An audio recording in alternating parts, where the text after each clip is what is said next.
Demikian tadi sambutan dari kepala sekolah. Berikutnya, agenda berikutnya adalah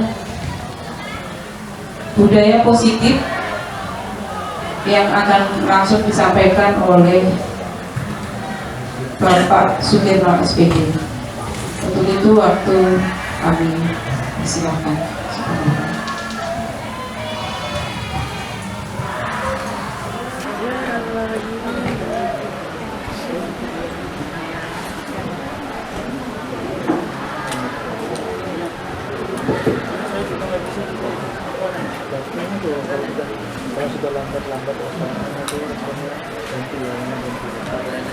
Bismillahirrahmanirrahim. Assalamualaikum warahmatullahi wabarakatuh.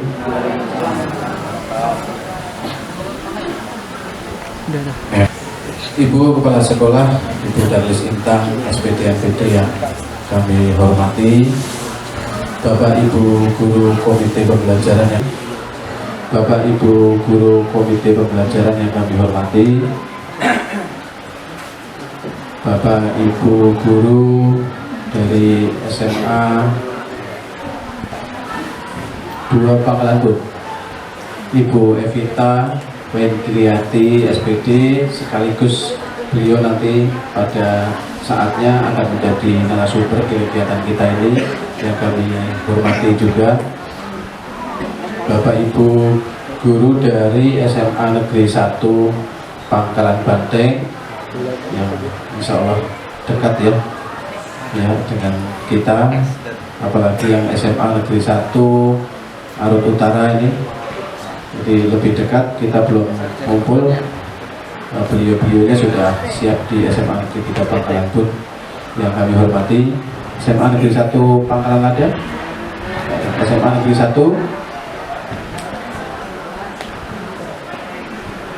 Arut Utara 3 ya. Dan Bapak Ibu Guru SMA Negeri 3 Pangkalan Bun yang kami hormati. Alhamdulillahirrabbilalamin, pada kesempatan yang berbahagia ini kita semuanya diberi taufik hidayah dan inayah oleh Allah SWT, Tuhan Yang Maha Esa. Maka pada kesempatan yang baik ini kita dipertemukan dalam rangka silaturahim, dalam rangka menuntut ilmu bersama-sama, berbagi ilmu bersama-sama. Mudah-mudahan apa yang kita niatkan mendapatkan imbalan dari Allah SWT, dan apa yang menjadi keinginan kita dikabulkan oleh Allah SWT, sehingga apa yang menjadi amanah kita sebagai seorang pendidik dengan berbagai macam tantangannya di zaman sekarang ini dapat dilaksanakan dengan sebaik-baiknya. Ibu Bapak Guru semuanya yang kami hormati, izinkan saya di sini belajar bersama-sama dengan Ibu Bapak Guru bersama ya. Katakanlah elaborasi bersama-sama, karena Bapak Ibu Guru semuanya terkait dengan materi yang sama-sama akan kita bahas di sini sudah Bapak Ibu Guru semuanya sudah dipelajari di PMM ya, di platform Merdeka Mengajar. Itu ada topik disiplin positif ya. Insya Allah ini sangat baik kita sampaikan di awal semester, utamanya sekarang awal semester 2, karena dengan menciptakan budaya positif, apa yang menjadi tujuan, apa yang menjadi harapan daripada terlaksananya kurikulum merdeka, mudah-mudahan bisa berjalan dengan seperti yang diharapkan dari adanya program kurikulum merdeka ini. Jadi sekali lagi kita belajar bersama-sama Ibu Bapak. Saya hanya mengantarkan saja beberapa poin-poin materi, namun modul ataupun materi yang kita akan bahas ini sangat panjang sebenarnya ya. Ada 6 modul ya. Ada 6 modul sebenarnya, banyak sekali. Dengan sedikit waktu untuk itu, di awal saya mohon maaf yang sebesar-besarnya apabila nanti dalam penyampaiannya kami agak percepat dan tidak bisa maksimal karena terkait dengan jadwal ya, agenda. Nanti setelah ini kita akan ada materi dari pengawas, maka saya akan lebih mengefektifkan waktunya. Baik Ibu Bapak semuanya, kita akan mulai sama-sama ya. Bismillahirrahmanirrahim. Materi yang pertama tentang disiplin positif dan nilai-nilai kebijakan universal. Insya Allah Bapak Ibu guru semuanya sudah membuka semua, sudah mempelajari semua di PMR. Oke, silakan Bapak. Nah, kita awali dengan ice breaking dulu ya Bapak Ibu guru, agar suasananya lebih enak. Kita ice breaking dulu, namanya paradigma atau perubahan paradigma dengan menggunakan ice breaking kepalan tangan ya. Apa itu kepalan tangan itu ya? Jangan berkonotasi negatif ya. Tangannya mengepal itu untuk menonjol atau lain sebagainya, bukan ya. Jadi Bapak Ibu guru silahkan kolaborasi dengan teman paling dekat, dua orang mungkin berhadapan, menyiapkan satu lembar kertas, yang satu berposisi sebagai A, yang satu berposisi sebagai B ya. Bisa Bapak Ibu ya. Silahkan teman satu mejanya berhadapan ya. Iya, berhadapan, satunya mungkin menyiapkan satu lembar kertas bisa ya. Nah silahkan yang posisi A dibagi, saya A, saya B itu ya. Silahkan sudah dibagi ya. Yang A siapa, yang B siapa, sudah ya. Yang A itu menulis sesuatu yang sangat privacy, yang sangat berharga. Silahkan jangan diketahui teman yang B ya. Tulislah sesuatu yang sangat berharga bagi kalian sendiri ya. Silahkan, ini yang sangat berharga, yang sangat penting bagi diri. Misalnya saya memiliki harapan untuk cita-cita yang sangat tinggi, yang ini masih dalam rahasia saya, yang tidak akan saya sampaikan kepada orang lain misalnya ya, atau memiliki privacy yang sangat penting sehingga orang lain tidak boleh mengetahuinya misalnya. Makanya digenggam gitu nanti ya, digenggam. Iya, cukup ya. Ya, proses merayu. Kalau yang biasa merayu dengan rayuan maut mungkin bisa ya. Wah, ini malah terjadi perkara. Sudah ya, sudah ya. Oke, baik. Baik ya. Baik Bapak Ibu, terima kasih. Ya, alhamdulillah suasananya sudah menjadi lebih segar ya. Ya, lebih ceria ya. Karena dalam suasana yang ceria biasanya insya Allah kalau hati kita sudah dibuka ya, ibarat gelas, kalau gelasnya sudah dibuka tutupnya, sedikit apapun air yang akan kita teteskan dalam gelas itu akan masuk ya. Tetapi kalau gelasnya ditutup, itu sebanyak apapun air yang akan dicurahkan tidak akan masuk ya. Baik, silahkan saya minta pendapatnya apa yang terjadi. Kan pertanyaan seperti itu ya, apa yang terjadi ya. Mungkin Bu Muji ya, tadi kelihatannya paling heboh di sini. Yang si A dulu coba, kira-kira apa sih yang terjadi dari permainan ini, apa yang terjadi? Terima kasih. Dari permainan ini bahwa si A ini kan mempunyai atau sesuatu yang bikin nggak berat. Kalau si A berusaha untuk menjaga rahasia, yang lain tidak akan bisa mengetahui. Tapi kalau rahasia ini kita kasihkan si B, otomatis bukan jadi rahasia lagi, jadi akan menjadi rahasia umum nantinya ya.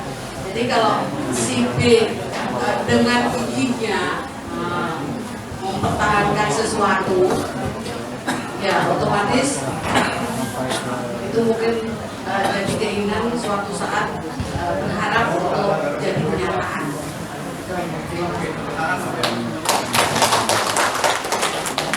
Terima kasih Bu Uci, kurikulum SMA Negeri 3 Bangkalan. Iya.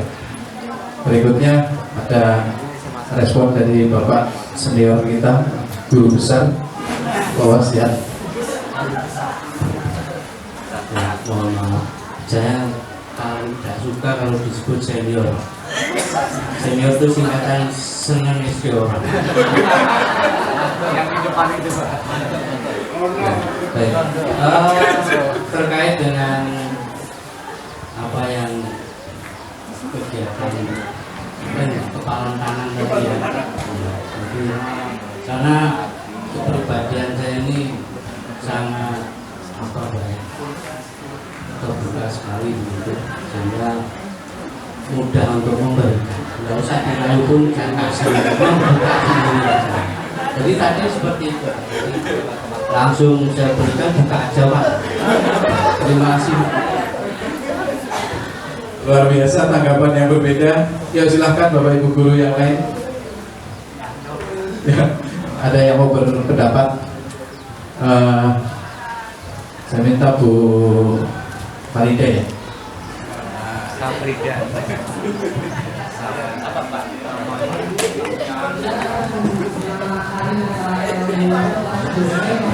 Atau yang lain silahkan dari sekolah lain ya.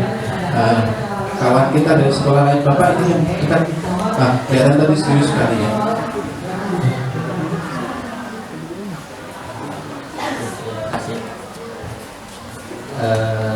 Dari kegiatan SPD tadi saya bahwa sesuatu itu harus dipertahankan, tetapi ada kalanya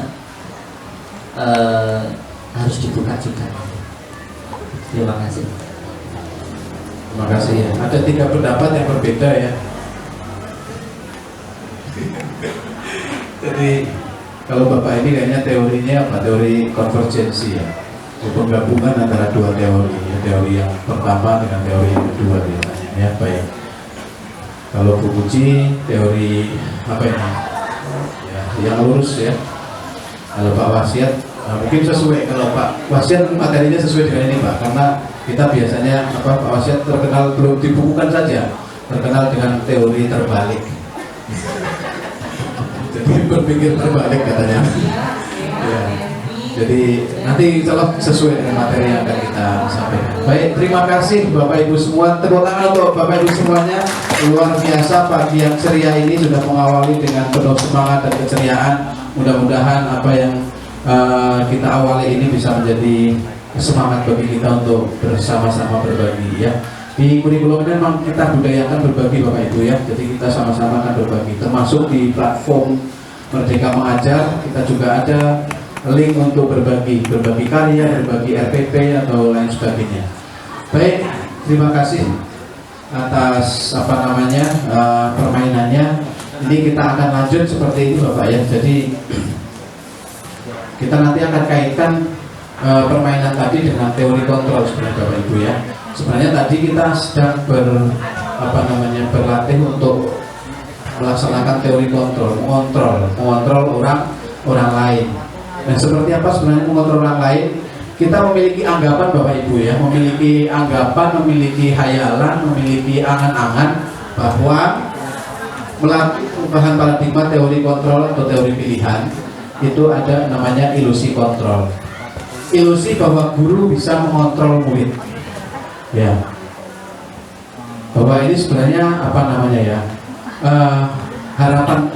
angan-angan kita bahwa angan-angan kita sebagai seorang guru bisa mengontrol murid.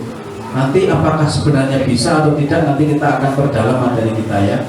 Berikutnya ilusi bahwa kritik dan membuat orang merasa bersalah dapat menguatkan karakter. Ini tadi Bu Muji sama Bu Murni itu sampai merayu-rayu ya, bahkan mengkritik misalnya dan seterusnya, sambil mengiming-imingi membuat orang merasa bersalah.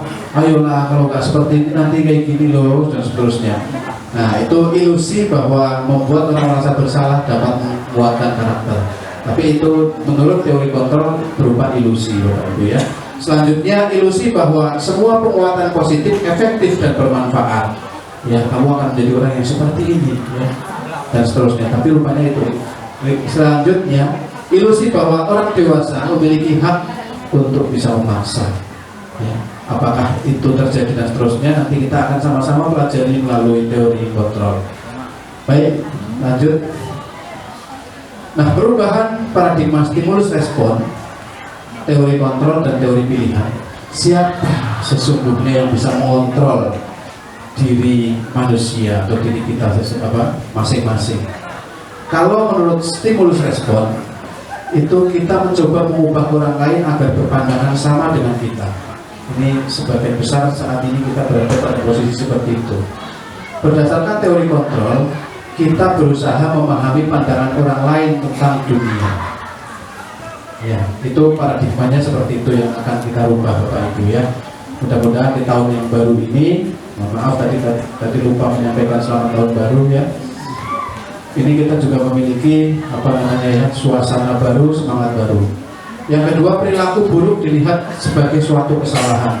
Ya, bahwa setiap orang yang melakukan kesalahan atau setiap orang yang melakukan keburukan itu adalah orang yang salah dan seterusnya. Padahal di teori kontrol adalah semua perilaku memiliki tujuan. Setiap orang yang melakukan sesuatu pasti ada tujuannya. Ya, kecuali misalnya refleks ya, mungkin kecemplung gitu atau tahu dan seterusnya. Orang lain bisa mengontrol saya. Teori kontrolnya hanya saya atau hanya Anda yang bisa mengontrol diri Anda. Itu ada dasarnya seperti itu, bahwa diri Anda lah yang bisa mengontrol diri kita masing-masing. Selanjutnya, saya bisa mengontrol orang lain, Anda tidak bisa mengontrol orang lain. Rupanya tadi begitu kencangnya sambil tarik-tarik, Bu Uci pun nggak mau membuka tangannya, kepala tangannya. Pemaksaan ada saat ini bujukan kita gagal. Nah, saat kita membujuk orang lain dengan kata-kata, dengan iming-iming dan seterusnya, itu kita gagal, maka di situ mulai berjalan paksa. Kamu harus ini dan seterusnya. Terus model berpikir menang kalah, ada yang menang dan ada yang kalah. Sedangkan yang akan kita ikuti sebenarnya misalnya melalui teori kontrol ini, model berpikir win-win solution atau menang-menang. Jadi tidak ada yang dikalahkan di situ, tidak ada yang di atas dan di bawah.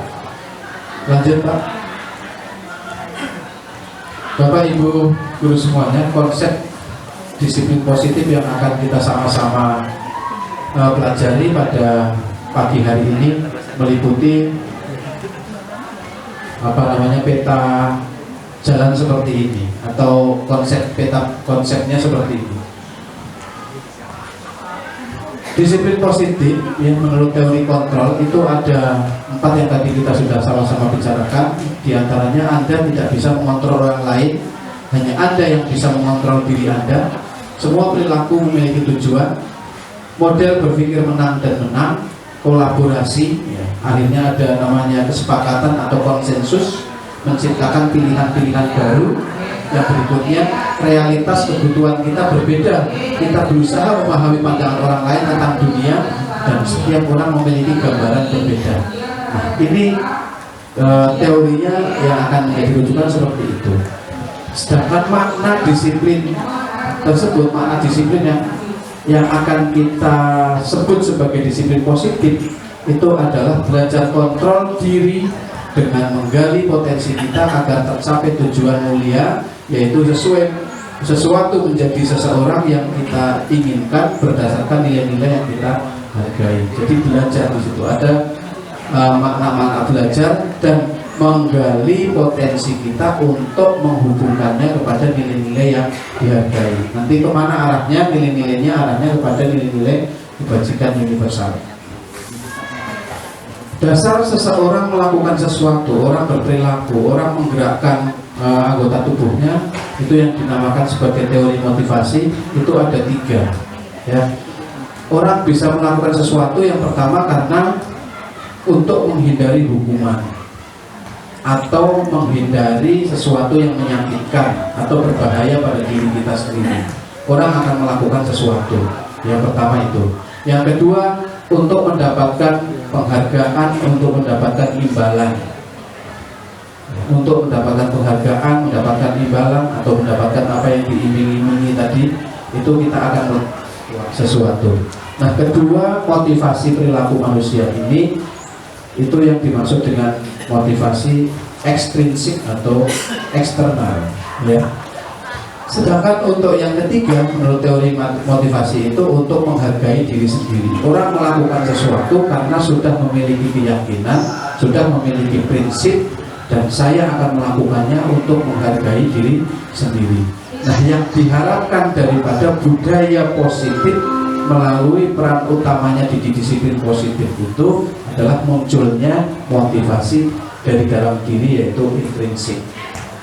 Nanti ujung daripada materi kita ini, bagaimana kita bisa menerapkan disiplin positif kepada murid-murid kita dengan menerapkan motivasi intrinsik ini, ya.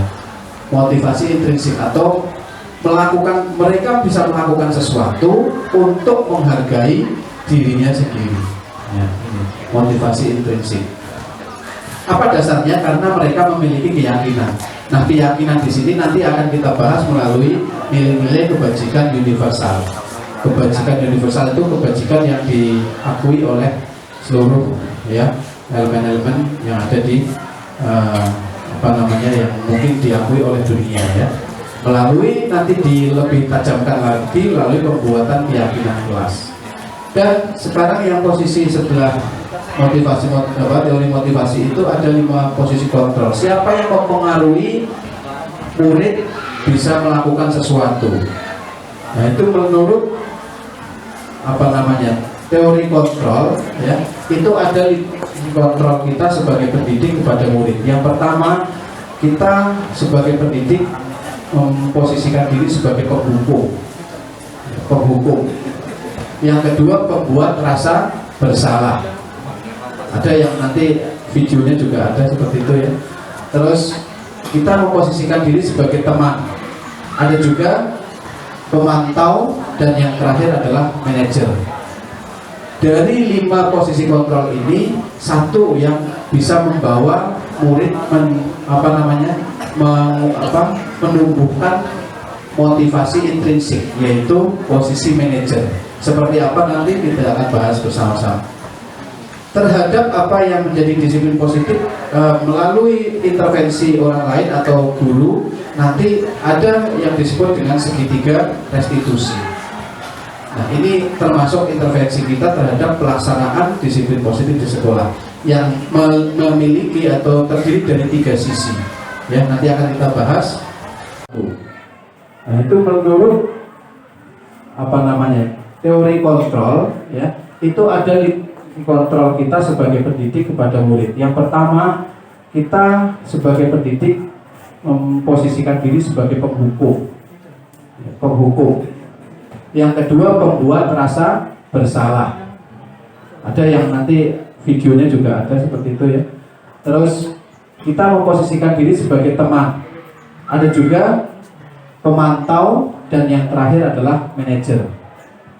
Dari 5 posisi kontrol ini, satu yang bisa membawa murid menumbuhkan motivasi intrinsik, yaitu posisi manajer. Seperti apa nanti kita akan bahas bersama-sama. Terhadap apa yang menjadi disiplin positif melalui intervensi orang lain atau guru, nanti ada yang disebut dengan segitiga restitusi. Nah, ini termasuk intervensi kita terhadap pelaksanaan disiplin positif di sekolah yang memiliki atau terdiri dari 3 sisi, ya. Nanti akan kita bahas. Setelah teori motivasi itu sudah melakukan sesuatu, terus intervensi dari luar 5 posisi kontrol, ada 5 kebutuhan dasar manusia. Orang melakukan sesuatu itu tentunya memiliki tujuan. Nah, tujuannya adalah 5 dasar kebutuhan manusia. Menurut Dayat Gosen ini ada 5 dasar kebutuhan manusia. Yang pertama adalah survival, gitu ya bahasa Inggris. Survival, bertahan untuk hidup. Ya, tujuan saya misalnya saya lari dari kelas ke kantin, ya kan? Itu karena punya penyakit emah yang sudah sakit sekali misalnya, ya. Terus dia lari ke kantin untuk mencari memenuhi kebutuhan survival tadi itu. Survival itu biasanya berhubungan dengan fisik ya, atau materi. Yang berikutnya penguasaan, atau setiap orang memiliki kebutuhan untuk diekspresikan penguasaannya atau kemampuannya, potensinya. Yang ketiga, kasih sayang dan rasa diterima. Ya, kita pasti memiliki semua ya, tidak ada yang tidak memiliki kebutuhan untuk kasih sayang dan merasa diterima di anggota kelompok kita masing-masing. Yang keempat, ada kebutuhan kesenangan. Ya, setiap orang memiliki kebutuhan kesenangan. Dan yang kelima, orang memiliki kebutuhan akan kebebasan. Kebebasan dalam arti ini memilih ya, memilih apa yang menjadi keinginan. Lanjut Pak. Baik, itu pengantar tadi. Sekarang kita masuk ke materi yang pertama, yaitu apa itu budaya positif. Apa itu budaya positif? Budaya positif adalah perwujudan dari nilai-nilai kebajikan universal yang diterapkan di sekolah. Perwujudan dari nilai-nilai budaya kebajikan universal yang diterapkan di sekolah. Nah, sekarang kita bahas, kita lihat dulu kebajikan universalnya Pak, seperti apa. Nilai-nilai kebajikan universal adalah nilai-nilai kebajikan yang disepakati bersama, lepas dari suku, bangsa, agama, bahasa maupun latar belakang. Jadi semua itu mengakuinya, diakui oleh semua kalangan lapisan. Nah, itu yang dinamakan dengan nilai-nilai kebajikan. Yang kedua, nilai-nilai ini merupakan payung besar dari sikap dan perilaku kita, atau nilai-nilai ini merupakan fondasi kita berperilaku. Nilai-nilai kebajikan adalah sifat-sifat positif manusia yang merupakan tujuan mulia yang ingin dicapai setiap individu. Nah, seperti apa konkretnya? Seperti apa konkretnya Pak Arti? Ya, oke. Nah, ini satu diantaranya adalah profil pelajar Pancasila. Makanya ini kurikulum ini diangkat diterapkan karena salah satunya ingin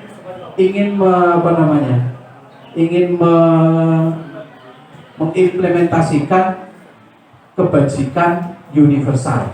Ya, diantaranya adalah profil pelajar Pancasila ada 6 dimensi. Insya Allah Bapak Ibu guru sudah hatam semua ya, tidak hanya kalimatnya tapi maknanya. Lanjut Pak. Ada 6 ya, ada 6 nilai universal atau kebajikan universal.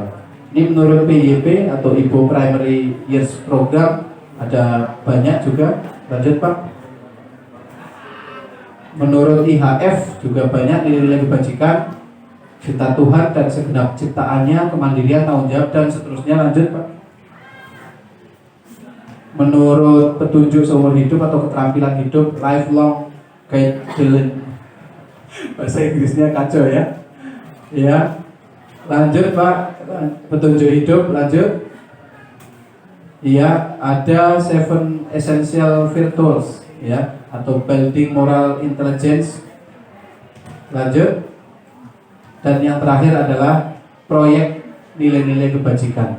Ya, ini Bapak Ibu serangkaian nilai-nilai kebajikan yang diakui oleh dunia yang akan kita angkat dalam kurikulum Merdeka. Lanjut Pak. Nah, melalui budaya positif diharapkan nilai-nilai kebajikan universal dapat menjadi karakter murid-murid kita. Satu diantara yang diakui atau yang akan diangkat, yang ingin dicapai oleh setiap anak-anak Indonesia, yang kita kenal sebagai profil pelajar Pancasila. Nah, arahnya atau benang merahnya seperti itu Ibu Bapak ya. Jadi benang merahnya materi ini budaya positif dengan apa yang akan kita pelajari bersama di situ.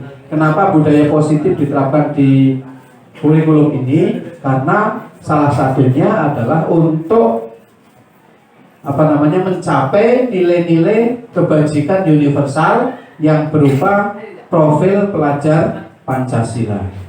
Ya, berupa profil pelajar Pancasila. Beriman dan bertakwa kepada Tuhan Yang Maha Esa dan berakhlak mulia, mandiri, terus apa lagi Bapak Ibu? Ya, bergotong royong, berkebinekaan global, kreatif. Iya, luar biasa hafal ya. Baik, lanjut Pak. Nah, sekarang kita masuk kepada disiplin positif. Unsur utama daripada menciptakan budaya positif adalah adanya penerapan disiplin positif. Unsur utama terciptanya budaya positif adalah adanya penerapan disiplin positif. Apa itu disiplin positif? Nah, ini ada beberapa literasi, diantaranya pada dasarnya disiplin positif itu menurut bahasa awalnya dari bahasa Latin ya, yaitu disiplina yang artinya adalah belajar. Yang kedua, makna dari asal kata ini berkonotasi dengan disiplin diri. Ini dari murid-murid Sokrates dan Plato. Disiplin diri membuat orang menggali potensinya menuju sebuah tujuan apa yang kita hargai tadi ya. Menggali potensi diri menuju kepada apa yang menjadi tujuan dan apa yang dihargainya. Nah, nanti kalau sudah memiliki keyakinan atau prinsip, berarti setiap seseorang akan menuju pada situ. Namun dalam budaya kita, makna kata disiplin telah berubah menjadi sesuatu yang dilakukan seseorang pada orang lain untuk mendapatkan kepatuhan. Ini seiring dengan perkembangan zaman di negara kita, barangkali akhirnya budaya positif itu pengertian positif disiplin itu berubah menjadi kepatuhan dan menghubungkannya dengan sesuatu yang tidak nyaman seperti hukuman, terus apalagi misalnya konsekuensi dan lain sebagainya ya. Bukan dengan apa yang kita hargai atau pencapaian suatu tujuan mulia. Nah, ini pergeserannya ke arah situ. Makanya kita di kurikulum ini nanti kita sama-sama akan belajar bersama-sama untuk menciptakan disiplin positif. Berikutnya, Bapak Ibu, ini pengalaman saya yang sangat berkesan di ketika ada kesempatan mengikuti pendidikan guru penggerak ya, bahwa negara kita dan kita sebenarnya sudah mengenalnya dari dulu. Kita memiliki bapak pendidikan ya, yaitu siapa? Ki Hajar Dewantara. Tapi di kurikulum inilah dan melalui pendidikan guru penggerak, saya mengagumi beliau, semakin mengagumi beliau. Karena apa? Karena rupanya Indonesia itu memiliki pakar pendidikan yang luar biasa, yang pemikirannya relevan sampai dengan abad sekarang ini ya, abad 21 ini.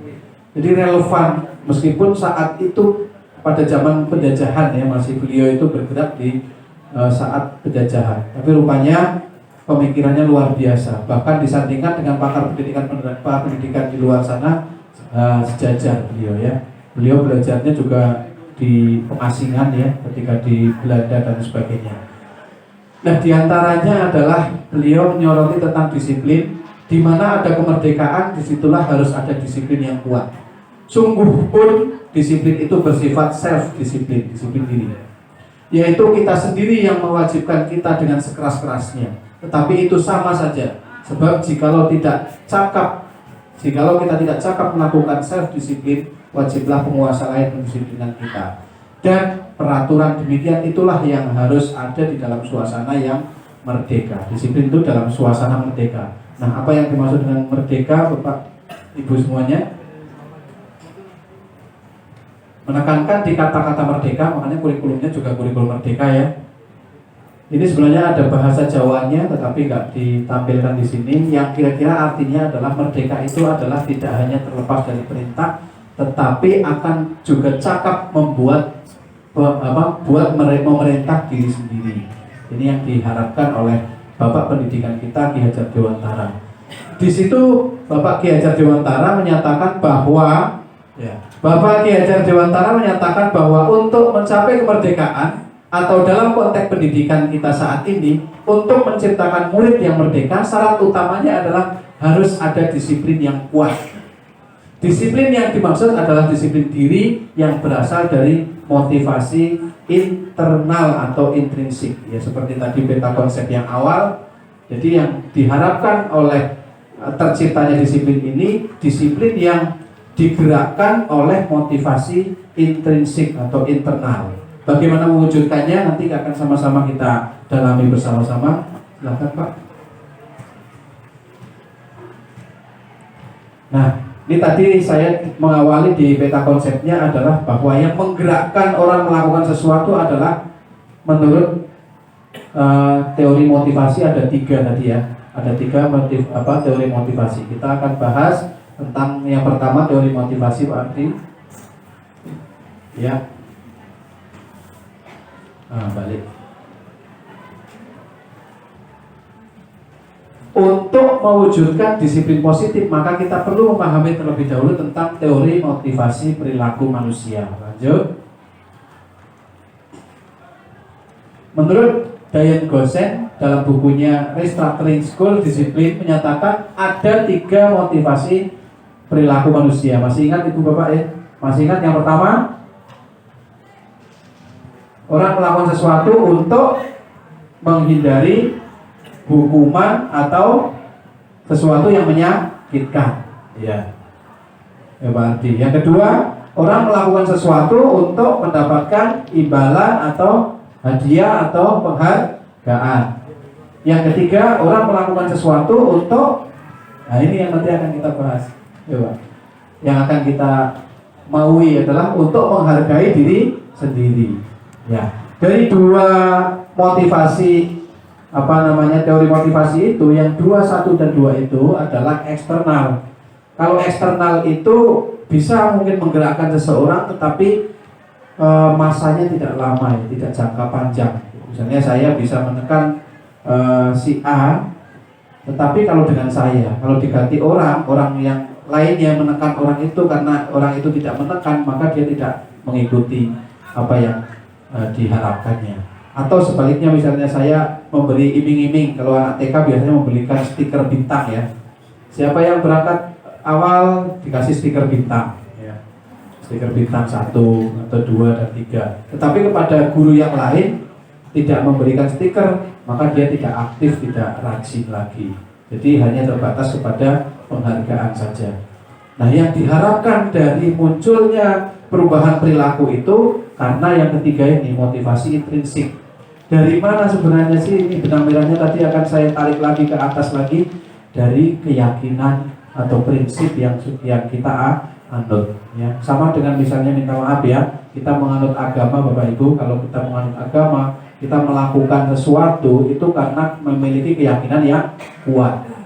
Inginnya itu seperti itu Bapak Ibu ya. Saya tertib berangkat sekolahnya tidak terlambat dan seterusnya, saya mengerjakan tugasnya nggak terlambat, itu karena saya memiliki keyakinan bahwa dengan saya tertib, dengan saya mengerjakan tugas dengan tepat waktu dan seterusnya, menjadikan kebaikan bagi saya sendiri, bukan karena tekanan atau imbalan dari orang lain. Selama ini kita anak-anak kita masih belum sampai ke titik itu ya. Nah, dari sini kita mulai tahu bahwa beberapa tahun yang lalu kita mulai menghilangkan sistem peringkat itu di situ ya. Bahkan nanti ada materi sini yang saya juga terkejut ya. Kalau penghargaan itu rupanya hukuman ya, dan seterusnya. Nanti akan kita bahas. Lanjut. Ini mungkin kita skip saja ya, karena juga waktu yang terbatas. Ini penjelasan dari 3 teori tadi ya, teori motivasi. Lanjut Pak. Atau satu ini biar untuk sama-sama kita baca. Untuk menjadi orang yang merdeka, yang mereka inginkan dan menghargai diri sendiri. Ini motivasi yang ketiga ya Bapak Ibu, yang ingin kita terapkan ya, yang ingin kita terapkan sama-sama mulai tahun ajaran mulai semester ini, yaitu yang ketiga, yang intrinsik tadi. Orang dengan motivasi ini akan bertanya, akan menjadi orang yang seperti apa bila saya melakukan ini. Jadi pertanyaannya adalah seperti itu. Beda dengan misalnya yang tadi nomor 1, saya akan disanksi apa ya kan? Kalau saya tidak melakukan ini akan mendapat hukuman apa? Kalau yang kedua, saya kalau melakukan ini akan mendapatkan apa? Sedangkan yang ketiga ini adalah pertanyaan anak-anak dalam hatinya adalah akan menjadi orang seperti apa apabila saya melakukannya. Ya.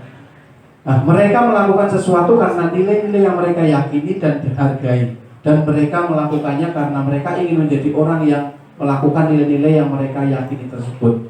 Ketika sudah memiliki keyakinan, maka dia ingin mencapai pada titik itu. Ini adalah motivasi yang akan membuat seseorang memiliki disiplin positif, karena motivasi berperilakunya bersifat internal, bukan eksternal. Ya, mudah-mudahan mendapatkan kemudahan kita Bapak Ibu nanti menjelaskan ini. Lanjut. Yang kedua Bapak Ibu, ini hukuman, konsekuensi dan penghargaan. Nah, perbedaan hukuman dan konsekuensi. Nah, ini tadi yang dibahas di teori motivasi yang pertama berupa hukuman. Kita sama-sama refleksi seperti yang tadi sudah disampaikan oleh Ibu Kepala Sekolah, ya. Hukuman itu sesuatu yang menyakitkan harus terjadi. Dan ini kadang tidak disangka-sangka oleh murid. Orang anak datang terlambat langsung putar lapangan 2 kali, 3 kali gitu. Dan itu tidak pernah dipikirkan sebelumnya. Nah itu ya, tiba-tiba dapat hukuman seperti itu. Sedangkan konsekuensi sesuatu harus terjadi. Dia sudah tahu. Ini bedanya di situ. Antara hukuman dan konsekuensi itu bedanya di situ. Kalau hukuman itu kita belum tahu apa yang akan terjadi pada saya ketika saya melakukan kesalahan. Kalau konsekuensi saya sudah tahu karena sudah ada konsensus terlebih dahulu. Kalau terlambat, mutar lapangan 2 kali misalnya, seperti itu. Yang kedua, membuat anak sakit secara fisik ataupun psikis atau hatinya untuk jangka waktu yang lama.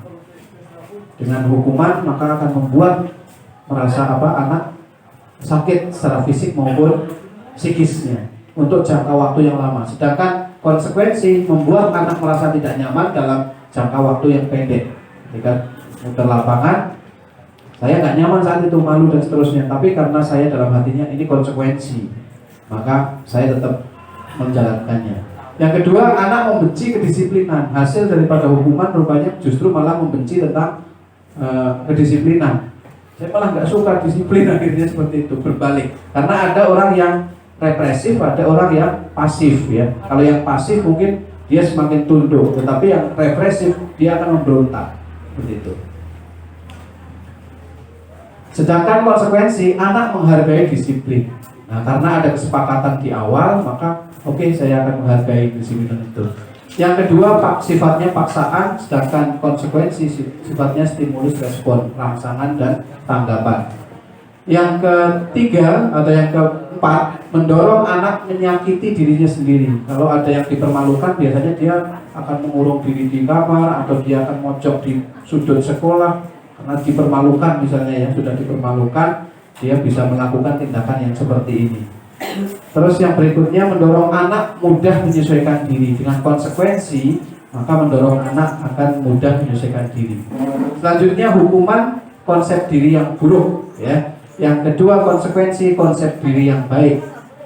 Selanjutnya, anak belajar. Dengan hukuman, anak belajar untuk menyembunyikan kesalahan. Nah, ini juga sering terjadi, bisa terjadi juga dengan hukuman. Akhirnya anak tidak mengakui kesalahannya, berbohong dan seterusnya. Tidak, saya nggak pernah melakukan itu kok. Takut akan dihukum.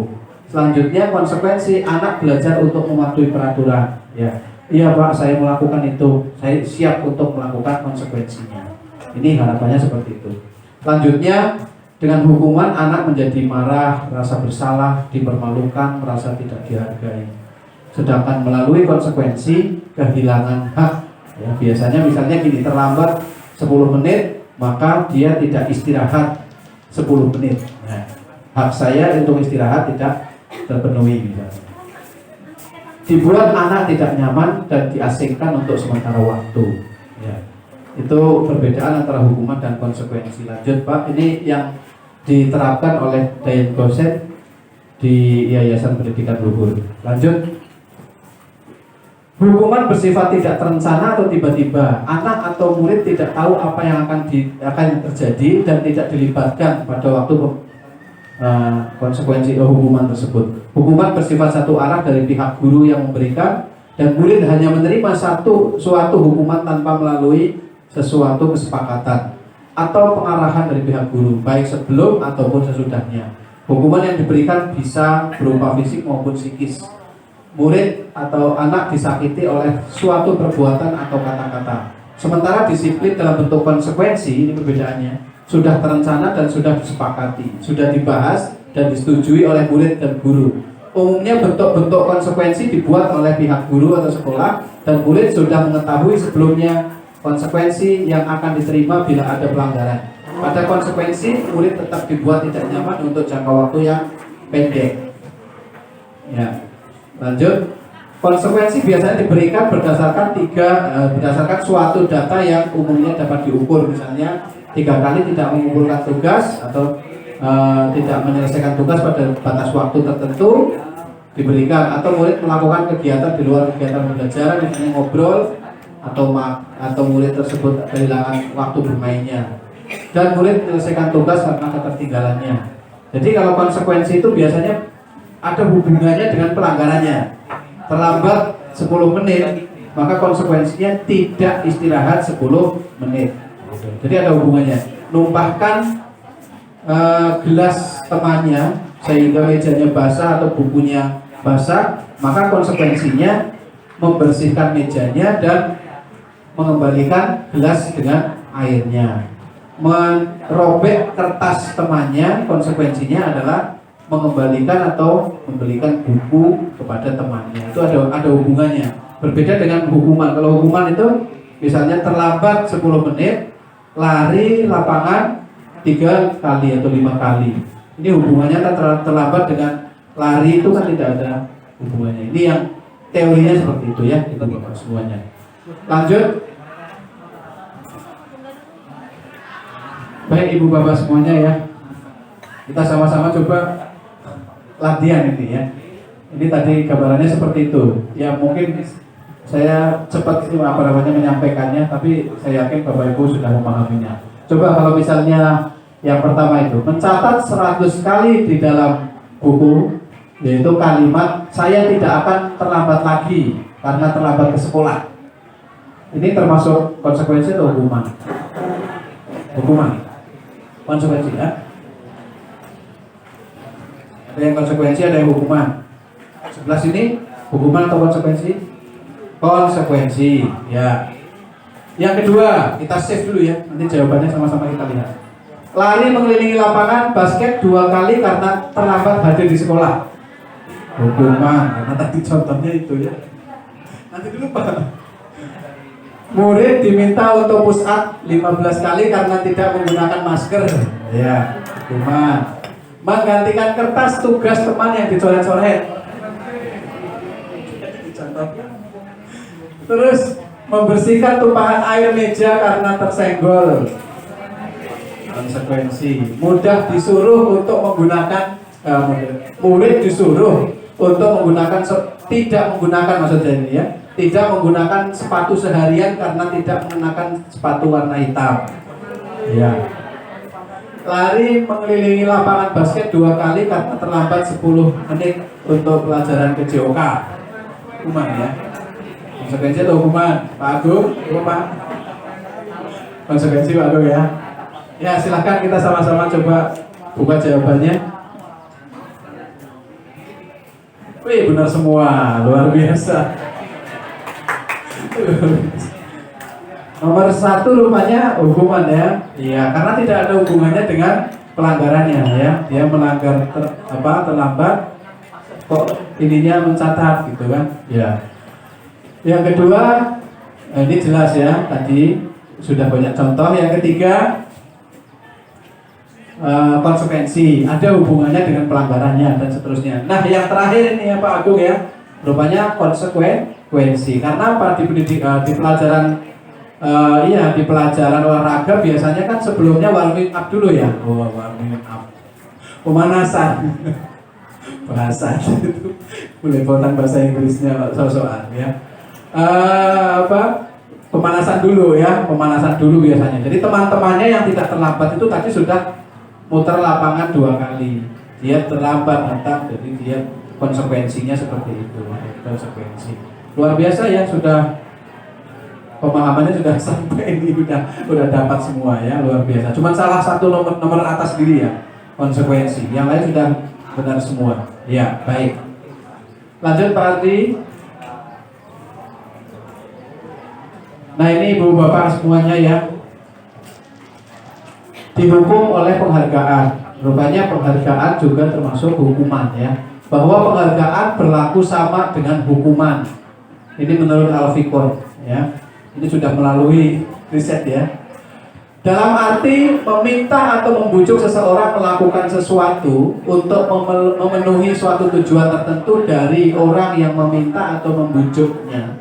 Ya, berarti ada kontrol di situ kan? Ada kontrol. Dorongannya eksternal bukan internal ya. Dan akan ada faktor ketergantungan. Beberapa dampak dari pemberian penghargaan, ada ketergantungan, ada kontrol dari luar ya. Yang pertama, dihukum oleh penghargaan itu pengaruhnya jangka panjang dan jangka pendek. Yang kedua, penghargaan menghukum. Yang ketiga, penghargaan mengurangi ketepatan. Kalau untuk mengejar penghargaan maka ketepatannya akan berkurang. Penghargaan kurang efektif ya. Penghargaan merusak hubungan. Orang itu terus yang dapat penghargaan, akhirnya ada semacam iri atau lain sebagainya. Lanjut. Penghargaan menurunkan kualitas. Yang penting saya dapat penghargaan, jadi kualitasnya tidak begitu diutamakan. Penghargaan mematikan kreativitas. Saya sudah mengumpulkan PMN Bu, lapor ya.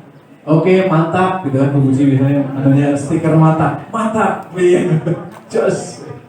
Ya, jadi akhirnya ada yang belum mengerjakan aksi nyata, belum membuka PMN, lapor dulu, yang penting list dulu ya, dapat mantap gitu dulu ya, itu. Penghargaan mengurangi motivasi intrinsik. Ini yang kita konsentrasinya di sini, stressingnya adalah motivasi intrinsik, Bapak Ibu guru ya. Kita sama-sama membangun motivasi intrinsik. Lanjut. Keterangannya seperti ini Bapak Ibu guru ya. Mengemukakan baik penghargaan, bahwa Al-Fiqh ini mengemukakan baik penghargaan maupun hukuman adalah cara-cara mengontrol perilaku seseorang yang menghancurkan potensi untuk pembelajaran yang sesungguhnya. Menurut Al-Fiqh, secara ideal tindakan belajar itu sendiri adalah penghargaan yang sesungguhnya. Jadi yang diharapkan penghargaan itu adalah suatu tindakan pembelajaran, bukan mengontrol seseorang. Saat kita berulang kali menjanjikan hadiah kepada anak-anak agar berperilaku bertanggung jawab, atau kepada seorang murid agar mempelajari sesuatu yang baru, atau kepada seorang karyawan agar melakukan pekerjaan yang berkualitas, di situ kita sedang berasumsi bahwa mereka tidak dapat melakukannya atau tidak akan melakukannya. Lanjut Pak. Lalu pengakuan atau penghargaan apa yang menguatkan karakter murid? Nah, bentuk program kebajikan atau apresiasi ini ada yang dapat memberikan motivasi intrinsik bagi murid ya. Yang pertama, dalam memberikan apresiasi atau pengakuan perlu diingat beberapa hal. Yang pertama adalah beri pengakuan secara khusus. Jadi lebih dikhususkan kepada apa yang menjadi nilai kebajikan yang sudah anak-anak lakukan. Itu berikan pengakuan atau apresiasi ya.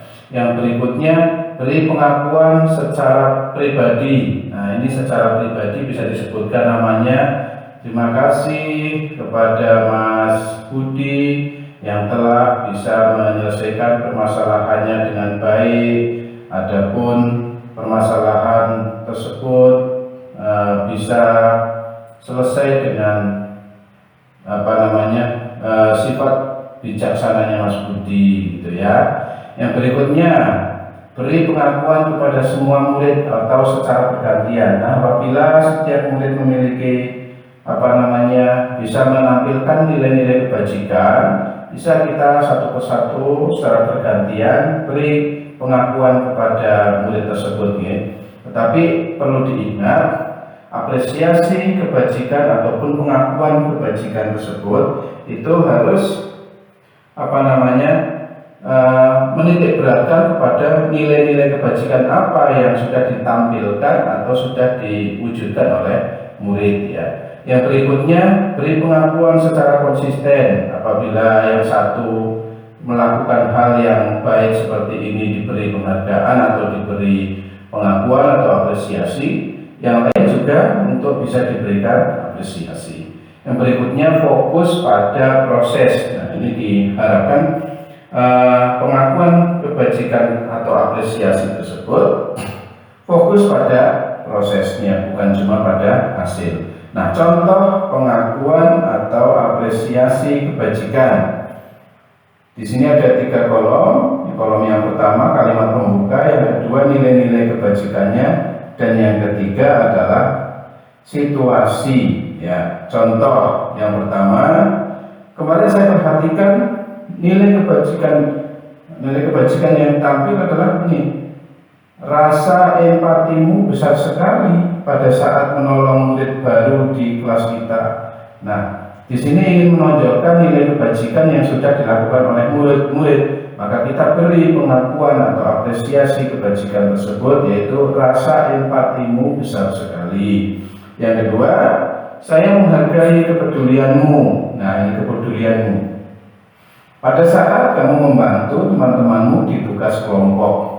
Yang ketiga, terima kasih untuk rasa tanggung jawabmu pada saat kamu memungut kertas-kertas yang berserakan di lantai. Dengan menggunakan frasa tersebut atau kalimat pengakuan, maka diharapkan anak yang melakukan kebajikan atau anak yang melakukan kebaikan akan merasa akan merasa diakui kebaikannya, sehingga termotivasi untuk bisa melakukan kebaikan-kebaikan berikutnya. Baik Bapak Ibu, yang ketiga kita masuk pada restitusi. Apa itu restitusi? Restitusi adalah suatu proses menciptakan kondisi bagi murid untuk memperbaiki kesalahan mereka, sehingga mereka bisa kembali kepada kelompok mereka dengan karakter yang lebih kuat. Restitusi juga merupakan proses kolaboratif yang mengajarkan murid untuk mencari solusi untuk masalah mereka dan membantu murid berpikir tentang orang seperti apa yang mereka ingin menjadi atau tujuan mulianya, dan bagaimana mereka harus memperlakukan orang lain berdasarkan dosen tahun 2024. Terus ciri-ciri restitusi Bapak Ibu. Yang pertama, restitusi bukan untuk menebus kesalahan, namun untuk belajar dari kesalahan. Yang kedua, memperbaiki hubungan. Yang ketiga, restitusi itu tawaran bukan paksaan. Yang keempat, restitusi menuntun untuk melihat ke dalam diri. Yang kelima, restitusi mencari kebutuhan dasar yang mendasari tindakan seseorang atau murid. Yang keenam, restitusi diri adalah cara yang paling baik. Sedangkan yang ketujuh, restitusi fokus pada karakter bukan tindakan. Yang kedelapan, restitusi fokus pada solusi. Dan yang sembilan adalah restitusi mengembalikan murid yang berbuat salah pada kelompoknya. Ya, lanjut. Baik.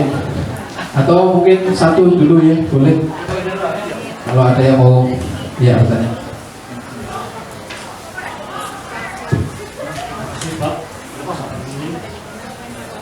Yang bisa kami tanggapi, penghargaan adalah sebuah hukuman. Untuk penghargaan peringkat kelas, ini kategori hukuman atau apa dalam matematika? Terima kasih Pak Soleh, luar biasa pertanyaannya. Bapak Ibu ada yang mau mengomentari? Ya. Bukan pertanyaan, menjawab dulu.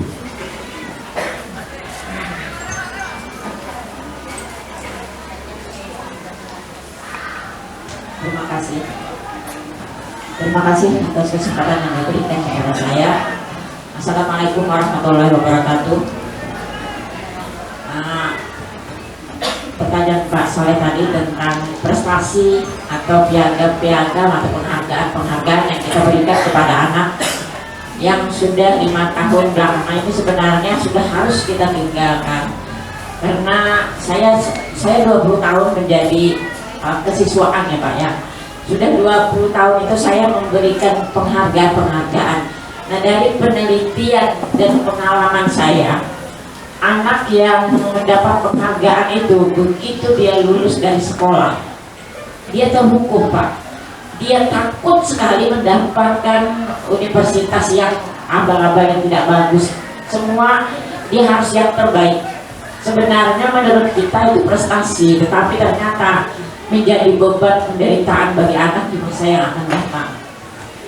Dan saya setuju sekali kalau sekolah itu tidak perlu lagi memberikan piagam-piagam seperti itu.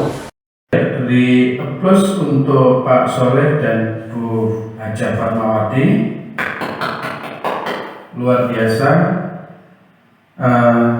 pertanyaan dan tanggapan yang telah disampaikan oleh Pak Soleh dan ditanggapi langsung oleh Bu Haja Fatmawati melalui testimoni dan pengalaman-pengalaman sebagai seorang wakil kepala sekolah bidang kesiswaan.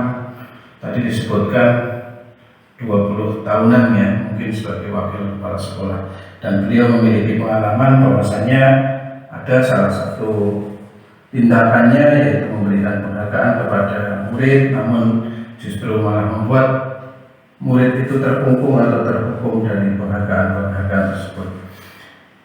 Memang seperti yang setelah kita bahas di depan, apabila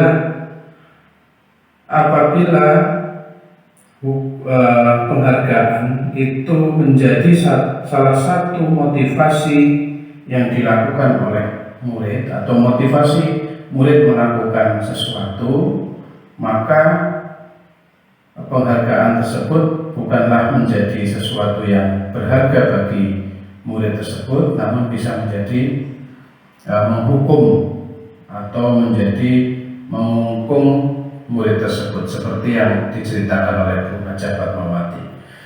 Namun yang dimaksud dari sini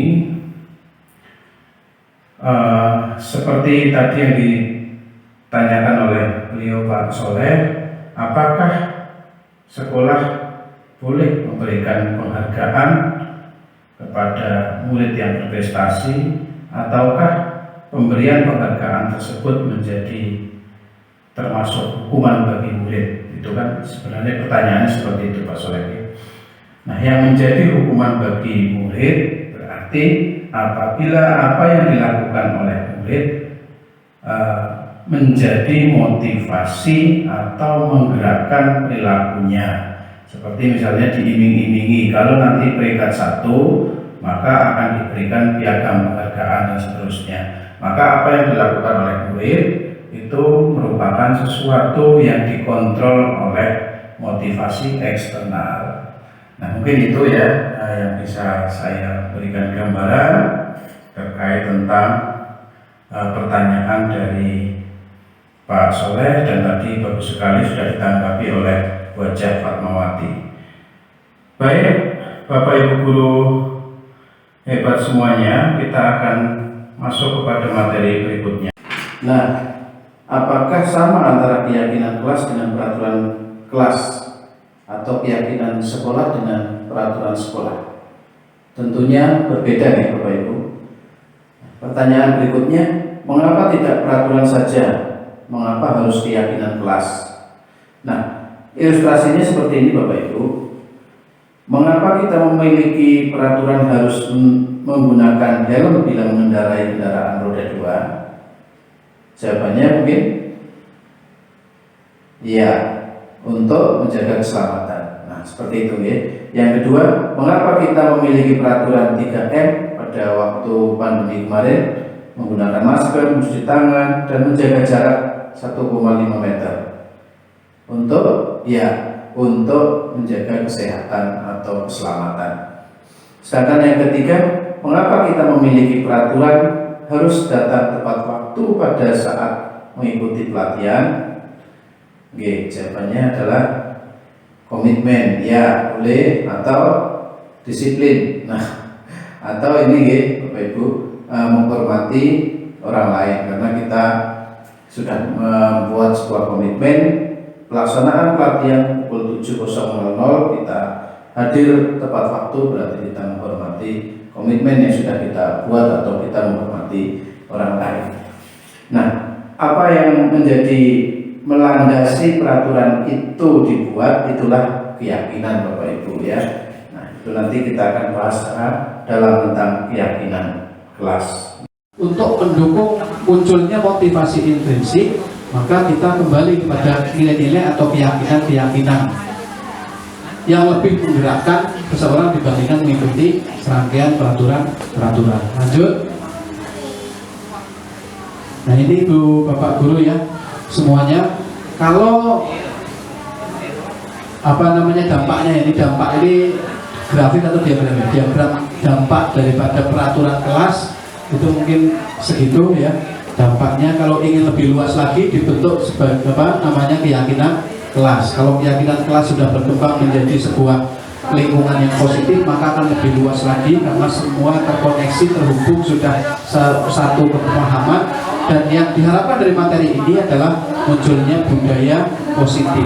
Dengan budaya positif maka cakupannya akan semakin luas ya. Lanjut. Baik Bapak Ibu, yang mana yang merupakan keyakinan kelas dan mengapa?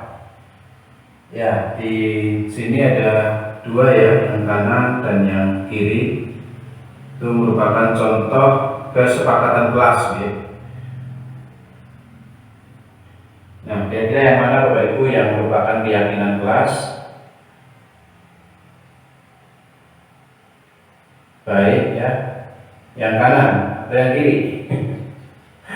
Baik, semuanya sebenarnya sudah mengarah kepada terbentuknya keyakinan kelas ya. Nah, tadi di contoh yang di depan atau ilustrasi di depan, mengapa kita menggunakan helm ketika mengendarai kendaraan bermotor atau roda 2? Itu karena untuk kita meyakini bahwa dengan menggunakan helm kita akan mendapatkan keselamatan ya. Untuk menjaga keselamatan maka kita mengenakan helm. Nah, kalimat-kalimat dari kesepakatan kelas itu bisa diubah menjadi sebuah keyakinan kelas ya. Jika anak sudah memiliki keinginan untuk memiliki keinginan bagaimana kelasnya menjadi penghantar daripada kesuksesannya, maka anak-anak diajak untuk membuat sebuah kesepakatan kelas, dan dari kesepakatan kelas itu diubah menjadi keyakinan kelas. Nah, baik ya, mungkin kita mencoba melihat keyakinan kelas yang sebelah kiri ya. Kami guru dan murid yang saling menyayangi. Berarti di situ keyakinan kelasnya adalah saling menyayangi ya. Satu dengan yang lain, baik Bapak Ibu guru maupun sesama murid itu saling menyayangi. Jadi apabila dalam satu kelas tersebut memiliki rasa saling menyayangi, maka apa yang menjadi cita-cita atau harapan murid akan tercapai. Yang kedua, kami murid yang semangat belajar, memiliki semangat belajar. Apabila murid memiliki semangat belajar, maka cita-cita atau harapan murid dalam kelas tersebut akan tercapai. Dan yang berikutnya, kami murid yang peduli dengan teman-temannya. Nah, dengan menciptakan kepedulian terhadap teman-temannya, maka apa yang menjadi cita-cita atau harapan murid akan tercapai. Lanjut Pak. Nah, ini ada contoh peraturan sekolah atau peraturan kelas yang sudah dibentuk. Coba ya Bapak Ibu guru, kita sama-sama membuat keyakinan kelas dari 8 peraturan kelas yang sudah dibentuk. Yang pertama, selalu kembalikan buku ke tempatnya. Nah, kira-kira keyakinan kelasnya apa ini Bapak Ibu? Ya, silakan bisa ditulis dulu di kertas. Yang kedua, dilarang mengganggu orang lain. Ini apa keyakinan kelasnya? Yang ketiga, hadir di sekolah 15 menit sebelum pelajaran dimulai.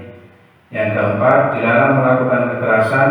Yang kelima, dilarang menggunakan narkoba. Keenam, bergantian atau menunggu giliran. Yang ke-7, gunakan masker. Yang ke-8, jangan berlari di kelas atau koridor. Baik Bapak Ibu guru, silakan untuk mengubah dari peraturan menjadi keyakinan kelas. Ada yang mau mencoba nomor 1, 2, 3, 4, 5 atau 8 seterusnya? Ya, baik. Nomor 1, selalu kembalikan buku ke tempatnya. Jawabannya tertib. Baik, terima kasih. Berikutnya, dilarang mengganggu orang lain. Menghormati, saling menghormati. Ya, menghormati orang lain. Hadir di sekolah 15 menit sebelum pembelajaran dimulai. Komitmen, baik. Dilarang melakukan kekerasan. Apa ini? Kebersamaan, boleh. Dilarang menggunakan narkoba. Keselamatan, bagus. Bergantian atau menunggu giliran. Menghormati orang lain, baik. Menggunakan masker, menjaga kesehatan. Jangan berlari di kelas atau koridor. Menghormati orang lain. Baik, kita coba cek jawabannya ya. Selalu kembalikan buku ke tempatnya. Itu keyakinan kelasnya adalah tanggung jawab. Ya. Oke, luar biasa. Lanjutnya, dilarang mengganggu orang lain, menghormati orang lain. Betul ya tadi jawabannya. Baik, yang ketiga, hadir di sekolah 15 menit sebelum pembelajaran dimulai. Menghormati orang lain atau berkomitmen. Luar biasa, benar tadi. Dilarang melakukan kekerasan, keselamatan, menghormati orang lain. Ya, tadi kurang keselamatan saja. Terus berikutnya, dilarang menggunakan narkoba. Kesehatan. Ya, kesehatan tadi keselamatan ya. Kesehatan, betul ya. Betul. Bergantian atau menunggu giliran, menghormati orang lain dan bersabar di sini ya. Betul. Gunakan masker, kesehatan dan keselamatan. Betul. Jangan berlari di kelas atau koridor, keselamatan atau keamanan. Ya, luar biasa. Terima kasih Bapak Ibu guru ya. Waduh, luar biasa, ini sudah sangat memahaminya. Tinggal actionnya di kelas bagaimana nanti ya, untuk membuat keyakinan kelas. Bapak Ibu guru semuanya, nah seperti apa sebenarnya prosedur pembentukan keyakinan kelas atau keyakinan sekolah itu? Ada 7 langkah prosedur pembentukan keyakinan sekolah atau keyakinan kelas. Baik Bapak Ibu guru semuanya, yang pertama adalah mempersilahkan warga sekolah atau murid-murid di sekolah tersebut atau di kelas untuk bercurah pendapat tentang peraturan yang perlu disepakati di sekolah atau di kelas. Jadi dibuat secara berkelompok. Bapak Ibu semuanya disuruh berkelompok untuk bercurah pendapat tentang peraturan yang perlu disepakati di sekolah atau di kelas. Yang kedua, mencatat semua masukan-masukan para murid atau warga sekolah di papan tulis atau di kertas besar, kertas bukan poster ya Bapak Ibu. Terus di mana semua anggota kelas atau warga sekolah bisa melihat hasil curah pendapat. Nah, apa yang menjadi hasil curah pendapat murid-murid dicatat di dalam papan tulis ya, bisa menggunakan kertas juga, kertas yang ukuran poster, agar anak-anak semuanya bisa melihat apa yang menjadi hasil curah pendapatnya. Yang ketiga, susunlah keyakinan kelas sesuai dengan prosedur pembentukan keyakinan sekolah atau kelas dengan cara bagaimana Bapak Ibu? Gantilah kalimat-kalimat dalam bentuk negatif menjadi positif. Apa yang sudah mereka hasilkan yaitu berupa peraturan-peraturan sekolah atau curahan-curahan pendapat mereka. Dari curahan pendapat tersebut diganti kalimat-kalimatnya. Barangkali masih ada yang menggunakan kalimat negatif seperti jangan, tidak boleh dan seterusnya, diubah menjadi kalimat-kalimat positif. Nah, selanjutnya tinjau kembali daftar curah pendapat yang sudah dicatat. Anda mungkin akan mendapati bahwa pernyataan yang tertulis di sana masih banyak yang berupa peraturan-peraturan. Nah, selanjutnya ajak warga sekolah atau murid-murid di dalam kelas tersebut untuk menemukan nilai-nilai kebajikan atau keyakinan yang dituju dari peraturan tersebut. Nah, tadi kita semua sudah belajar nih, dari 8 contoh peraturan diubah menjadi keyakinan. Nanti dari apa yang sudah menjadi curah pendapat murid-murid di papan tulis yang sama kita jadikan satu, ya, yang mirip-mirip juga kita jadikan satu dalam bentuk masih berupa mungkin peraturan-peraturan. Dari peraturan-peraturan tersebut kita ubah menjadi keyakinan, ya, atau nilai-nilai kebajikan, keyakinan kelas. Nah, yang kelima, tinjau ulang keyakinan sekolah atau kelas secara bersama-sama. Seharusnya setelah beberapa peraturan telah disatukan menjadi beberapa keyakinan, maka jumlah butir pernyataan keyakinan akan berkurang. Sebaiknya keyakinan sekolah atau kelas tidak terlalu banyak, bisa berkisar antara 3 sampai 7 prinsip atau keyakinan. Ya, jadi apa yang menjadi keyakinan dari apa yang sudah kita rubah dari peraturan menjadi keyakinan, biasanya antara peraturan yang satu dengan yang lain itu mirip-mirip juga, sehingga bisa digabung menjadi satu, yaitu satu keyakinan. Jadi misalnya dari 13 misalnya bisa menjadi 7 atau menjadi 6 dan seterusnya. Nah, setelah keyakinan sekolah atau kelas selesai dibuat, maka semua warga kelas dipersilakan meninjau ulang dan menyetujuinya dengan menandatangani keyakinan sekolah atau kelas tersebut, termasuk guru dan semua warga atau murid. Nah, ditulislah di dalam poster atau banner. Nanti setiap kelas, warga kelas tersebut, siswa-siswanya termasuk wali kelas atau gurunya menandatangani keyakinan yang sudah mereka buat atau yang sudah mereka ciptakan, keyakinan kelas tersebut. Yang terakhir, maka keyakinan sekolah atau kelas selanjutnya bisa dilekatkan di dinding kelas di tempat yang mudah dilihat semua warga kelas. Ini kalau basicnya membuat keyakinan kelas per kelas, maka masing-masing kelas mungkin berbeda dengan kelas yang lain. Tapi kalau basicnya membuat keyakinan sekolah, maka secara keseluruhan keyakinan sekolah itu sama atau satu dengan kelas yang lain sama, ya. Jadi keyakinan kelasnya sama dan bisa gandakan, bisa dibuat poster secara sama, ditempel di kelasnya masing-masing. Nah, silakan Bapak Ibu semuanya, bagaimana efektifnya, ya. Kalau saya alhamdulillah sudah beberapa kelas sudah kita ajak untuk membicarakan tentang keyakinan kelas dan alhamdulillah terbentuk keyakinan kelasnya. Oke. Demikian Bapak Ibu terkait tentang keyakinan kelas. Nah, sekarang kita masuk ke materi yang keempat, yaitu kebutuhan dasar manusia dan dunia berkualitas. Nah, ini yang tadi pada peta konsep awal, kebutuhan dasar manusia ini yang disebut sebagai tujuan manusia melakukan perilaku, ya. Nah, masih ingat Bapak Ibu guru semuanya?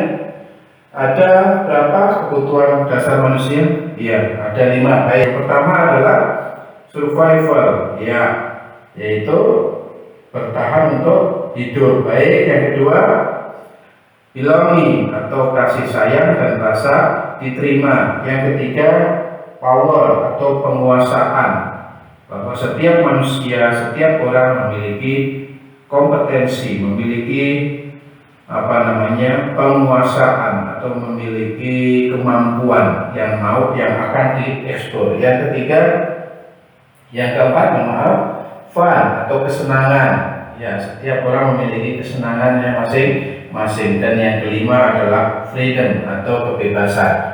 Setiap orang memiliki kebebasan, dalam hal ini memilih apa yang mereka sukai. Baik Bapak Ibu guru, seluruh tindakan manusia memiliki tujuan tertentu. Nah, semua yang kita lakukan adalah usaha terbaik kita untuk mendapatkan apa yang kita inginkan. Ketika kita mendapatkan apa yang kita inginkan, sebetulnya saat itu kita sedang memenuhi 1 atau lebih dari 5 kebutuhan dasar kita, yaitu kebutuhan untuk bertahan untuk hidup atau survival, kasih sayang dan rasa diterima, love and belonging, kebebasan, freedom, kesenangan, fun, dan penguasaan atau power. Ketika seorang murid melakukan suatu perbuatan yang bertentangan dengan nilai-nilai kebajikan atau melanggar peraturan, hal itu sebenarnya dikarenakan mereka gagal memenuhi kebutuhan dasar mereka. Untuk lebih jelasnya, mari kita lihat contoh kasus di bawah ini. Nah, Bapak Ibu, ini ada satu contoh kasus terkait dengan pemenuhan kebutuhan dasar manusia. Mari Bapak Ibu semuanya coba kita sama mempelajari contoh kasus yang pertama ini. Tahun ini Dimas genap berusia 17 tahun. Ia senang sekali ketika ayahnya mulai mengajarkan cara menyetir mobil. Setiap akhir pekan ia berlatih menyetir mobil. Ia terlihat senang sekali berlatih sampai akhirnya ia bisa menyetir mobil dengan baik dan lancar. Ketika ibunya bertanya pada Dimas, apa yang membuat dia ingin bisa menyetir mobil? Ketika jawaban Dimas seperti di bawah ini, kebutuhan dasar apa yang ingin dipenuhi oleh Dimas? Yang pertama, nyetir mobil itu seru. Nah, kalau Dimas menjawab dengan kata-kata seperti itu atau kalimat seperti itu, kira-kira kebutuhan dasar apa dari 5 kebutuhan dasar manusia itu yang Dimas ingini gitu ya? Nyetir mobil itu seru. Nah, kira-kira apa? Iya, fun, kesenangan. Baik, terima kasih. Coba nanti kita cek ya, hasilnya. Yang kedua, aku merasa bangga dan keren. Bangga dan keren. Nah, kira-kira apa? Penguasaan, power. Ada yang lain? Kesenangan. Sudah nomor 1 tadi kesenangan. Ya, kira-kira apa lagi? Oke, penguasaan. Ya, yang ketiga, biar bisa jalan-jalan naik mobil sama teman-temanku. Oh, ini kata dasarnya di mana ini? Kata kuncinya di mana ini? Jalan-jalan naik mobil sama teman-temanku. Nah, ini kesenangan lagi. Nah, rasa sayang, kasih sayang dan rasa diterima. Baik, nomor 3. Sekarang nomor 4. Aku senang bisa pergi ke tempat-tempat yang aku sukai. Nah, maksud bertahan hidup. Ya, cuma 5 aja ini. Apalagi? Iya, kebebasan sudah. Oh belum, ya kebebasan. Baik. Nomor 1 kesenangan, yang kedua itu power atau penguasaan, yang ketiga kasih sayang dan rasa diterima, yang keempat penguasaan. Coba kita lihat jawabannya nih Bapak Ibu semuanya. Nomor 1 kesenangan, betul, luar biasa. Oh luar biasa ya. Nomor 2 penguasaan, ya benar. Nomor 3 cinta kasih sayang dan diterima. Oh luar biasa ya. Nomor 4 kebebasan. Wah luar biasa, tepuk tangan untuk Bapak Ibu semua ya. Benar semua. Oke baik, berarti semuanya sudah paham ya. Oke, untuk satu contoh kasus yang kedua kita lewati saja ya Bapak Ibu. Baik Bapak Ibu semuanya, alhamdulillah kita sudah sampai ke topik yang kelima. Mari Bapak Ibu semuanya kita kembali mempelajari tentang 5 posisi kontrol. Nah, ini tadi di peta konsep sudah kita pelajari ada 5 posisi kontrol ya Bapak Ibu. Yang pertama adalah penghukum, betul. Yang kedua membuat rasa bersalah. Yang ketiga teman. Yang keempat pemantau. Dan yang kelima adalah manajer. Ya sebenarnya Bapak Ibu, ini ada videonya, tapi mengingat waktu yang terbatas, maka kita tidak bisa menampilkan videonya. Kita langsung masuk kepada 5 posisi kontrol sebagai pembentuk identitas sukses atau identitas gagal. Ya, baik Bapak Ibu guru semuanya, mari kita bahas tentang 5 posisi kontrol kita kepada murid. Restitusi 5 posisi kontrol. Disadari atau tidak disadari, apa yang sudah kita lakukan kepada murid kita, baik sebagai penghukum, posisi sebagai pembuat rasa bersalah, posisi sebagai teman, posisi sebagai pemantau ataupun posisi manajer, ini memiliki dampak bagi murid. Ya. Di antaranya murid akan merasa dirinya gagal atau murid akan merasa dirinya sukses. Nah, dari 5 posisi kontrol tersebut ada 3 setidaknya yang bisa membuat posisi atau identitas murid sukses atau berhasil, yaitu posisi kontrol sebagai teman, posisi kontrol sebagai pemantau, dan posisi kontrol sebagai manajer. Sedangkan yang 2 lainnya, yaitu posisi kontrol sebagai penghukum dan pembuat rasa bersalah, ternyata menjadikan identitas gagal bagi murid. Karena motivasi dari murid yang bangkit dari intervensi kita melalui dua posisi kontrol kita sebagai penghukum dan pembuat rasa bersalah adalah anak memiliki motivasi melakukan perilaku menghindari hukuman. Sedangkan posisi kontrol teman dan memantau itu mengharapkan imbalan atau ketergantungan pada orang lain, ya. Itu juga termasuk posisi kontrol motivasi eksternal juga sebenarnya, ya, Bapak Ibu. Nah, yang paling baik, yang paling bagus bagi anak, posisi kontrol kita sebagai seorang guru adalah sebagai manajer sebenarnya, Bapak Ibu, ya. Nah, ini yang bisa membuat murid tumbuh motivasi intrinsik, yaitu menghargai diri sendiri. Murid dapat melakukan sesuatu, murid tergerak untuk melakukan sesuatu oleh karena murid memiliki prinsip atau keyakinan yang baik, keyakinan yang kuat, sehingga apa yang dia lakukan itu untuk mencapai keyakinan yang dia miliki. Nah, posisi manajer lah yang paling tepat untuk bisa membangkitkan motivasi intrinsik tersebut. Ya, begitu ya Bapak Ibu guru, ya. Lanjut. Nah, ini Bapak Ibu guru semuanya. Di sini ada contoh-contoh pernyataan-pernyataan. Coba kita sama-sama menyandingkan pernyataan ini termasuk posisi kontrol mana, pernyataan ini termasuk posisi kontrol yang mana, ya. Yang pertama, pernyataan pertama adalah saya kecewa sekali dengan kamu. Ini termasuk posisi kontrol yang mana? Oke, ya. Silakan Bapak Ibu bisa mengisi terlebih dahulu di kertas, oleh-olehan dulu, nggak apa-apa. Ya. Yang kedua, kamu tidak pernah benar melakukannya. Ini termasuk posisi kontrol apa? Oke. Yang ketiga, ayolah lakukan demi ibu, bapak, atau bapak.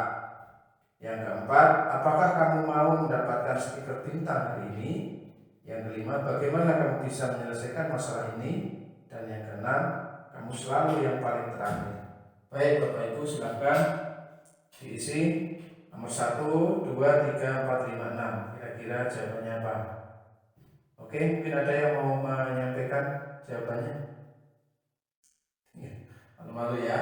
Oke, kita cek jawabannya. Yang pertama adalah saya kecewa sekali dengan kamu. Ini merupakan pernyataan yang disampaikan oleh guru dalam posisi kontrol, membuat orang merasa bersalah. Dan menyampaikan kecewa sekali, maka murid akan merasa bersalah. Yang kedua, kami tidak pernah benar melakukannya. Kamu tidak pernah benar melakukannya. Ini adalah pernyataan yang disampaikan oleh guru dalam posisi kontrol penghukum. Ya, betul, ya. Ada yang menjadi penghukum, ya. Dan yang ketiga, ayolah lakukan demi ibu atau bapak. Ini mengajak, ya. Maka termasuk dalam posisi kontrol teman. Yang keempat, apakah kamu mau mendapatkan stiker bintang hari ini? Posisi pemantau. Oke. Bagaimana kamu bisa menyelesaikan masalah ini? Posisi manajer. Dan terakhir, kamu selalu yang paling terakhir. Ini termasuk menghakimi atau penghukum. Oke, luar biasa.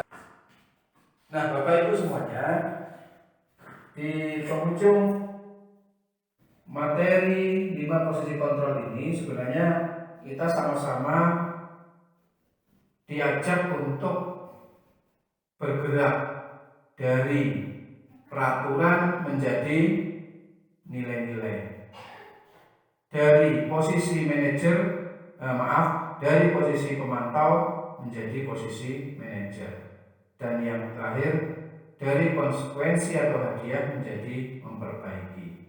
Nah, kalimatnya seperti apa? Kalau kamu tidak titik-titik, saya akan titik-titik. Misalnya kamu tidak melakukan kamu tidak berangkat sekolah tepat waktu, saya akan menghukummu misalnya. Dirubah menjadi apa yang kamu yakini, bagaimana memperbaiki masalah ini. Bagaimana memperbaiki masalah ini dimulai dari mempertanyakan keyakinan, keyakinan kelas yang tadi sudah kita sama-sama bahas. Apa yang kamu yakini, misalnya saya menghormati Bapak Ibu guru, saya menghormati teman-teman. Bagaimana memperbaiki masalah ini? Karena saya terlambat, maka saya mulai hari ini dan seterusnya tidak akan terlambat. Baik Bapak Ibu guru semuanya, itu materi kita tentang 5 posisi kontrol. Baik Bapak Ibu guru semuanya, kita sudah sampai pada topik yang ke-6 atau topik yang terakhir, yaitu segitiga restitusi. Nah, segitiga restitusi adalah salah satu metode untuk membantu memecahkan permasalahan yang dihadapi oleh peserta didik kita atau murid-murid kita. Nah, segitiga restitusi itu memiliki 3 sisi. Yang pertama adalah menstabilkan identitas, yang kedua validasi tindakan yang salah atau validasi kebutuhan, yang ketiga adalah menanyakan keyakinan. Nah, seperti apa Bapak Ibu guru semuanya? Lanjut Pak. Baik, yang pertama, menstabilkan identitas. Pada sisi ini atau pada tahap ini, Bapak Ibu guru berperan membuat anak, berperan untuk membuat anak yang merasa gagal karena pernah atau karena sedang berbuat salah menjadi positif terhadap dirinya. Seperti apa kira-kira pertanyaannya? Yang pertama, berbuat salah itu hal yang manusiawi. Yang kedua, tidak ada manusia yang sempurna. Yang ketiga, Bapak atau Ibu juga pernah membuat salah. Yang keempat, kita pasti bisa menyelesaikan permasalahan ini. Yang kelima, Bapak Ibu tidak tertarik untuk mencari tahu siapa yang benar dan siapa yang salah. Bapak Ibu lebih tertarik untuk menyelesaikan masalah. Dan yang terakhir adalah, kalau kamu menyalahkan dirimu sendiri terus-menerus, apakah kamu bersikap baik pada dirimu sendiri? Nah, melalui pertanyaan-pertanyaan tersebut diharapkan dapat menstabilkan emosi atau ketakutan atau identitas gagal anak.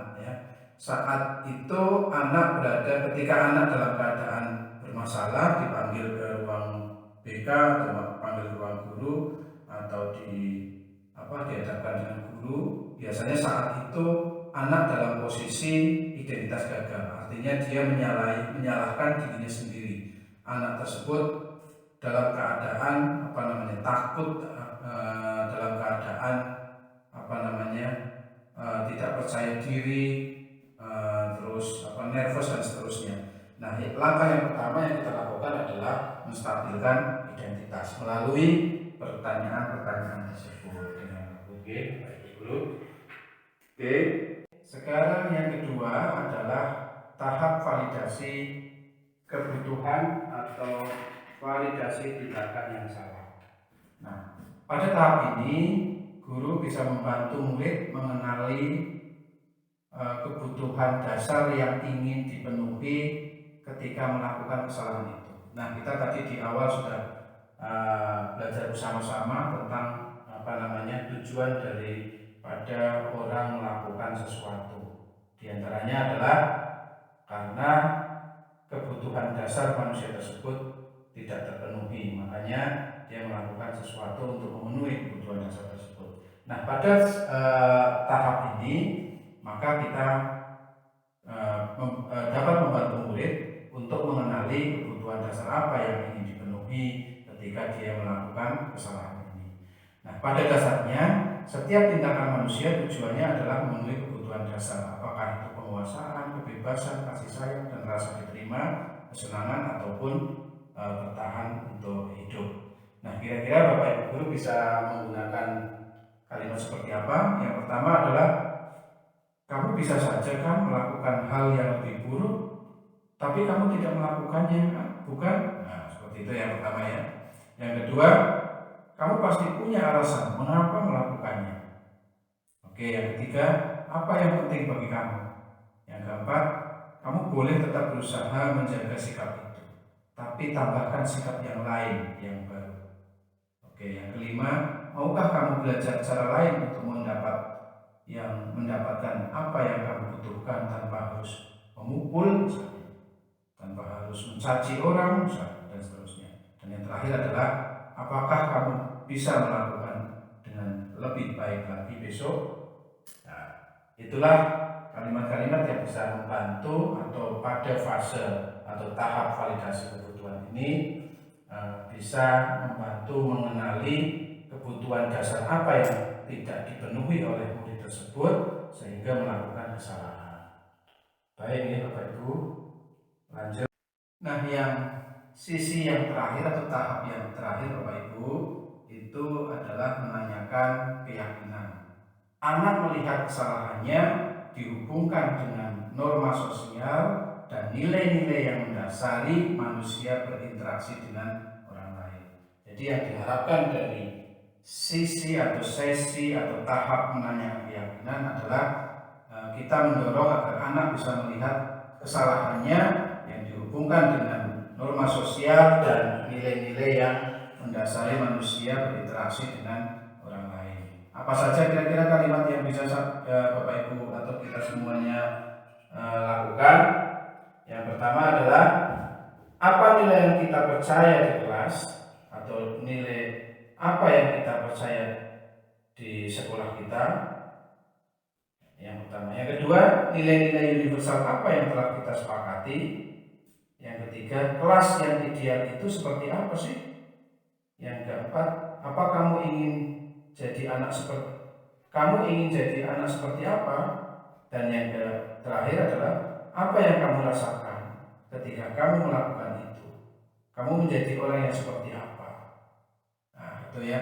Jadi di sesi ini kita akan menghubungkan antara keyakinan atau prinsip atau nilai-nilai kebajikan yang sudah dianut oleh murid kita dengan apa yang sudah dilakukannya atau kesalahan apa yang sudah dilakukannya, sehingga murid diajak mengenali saya ternyata sudah melakukan kesalahan sudah melanggar keyakinan kelas ini. Nah, sehingga kita bisa mengembalikannya melalui tahap ini dengan misalnya tadi setelah Mas atau Mbak itu ya mengetahui kesalahan ini, maka perbaikan apa yang akan dilakukannya. Silahkan kita berikan kepada murid sehingga murid dapat menemukan langkah-langkahnya sendiri dan dapat bertanggung jawab terhadap apa yang dikatakannya itu ya untuk langkah-langkah perbaikan. Baik. Oke, lanjut. Nah, ini sebenarnya ada videonya, tapi Bapak Ibu guru bisa membuka di PNM di disiplin positif, ada videonya seperti ini, silahkan bisa dilihat untuk latihan bersama-sama. Baik Ibu Bapak guru semuanya yang luar biasa, mohon maaf sekali untuk sesi tanya jawabnya tidak bisa dilaksanakan dengan maksimal karena waktunya sudah habis ya. Atas segala perhatian dan waktunya mengucapkan banyak terima kasih. Mudah-mudahan apa yang kita sama-sama pelajari ini ada manfaatnya ya, baik untuk kita sendiri, untuk keluarga kita, syukur-syukur untuk anak didik kita atau murid kita yang dampaknya akan meningkatkan kemajuan pada pendidikan kita atau sekolah kita. Ada kurang lebihnya mohon dimaafkan. Saya akhiri billahi taufiq wal hidayah. Assalamualaikum warahmatullahi wabarakatuh.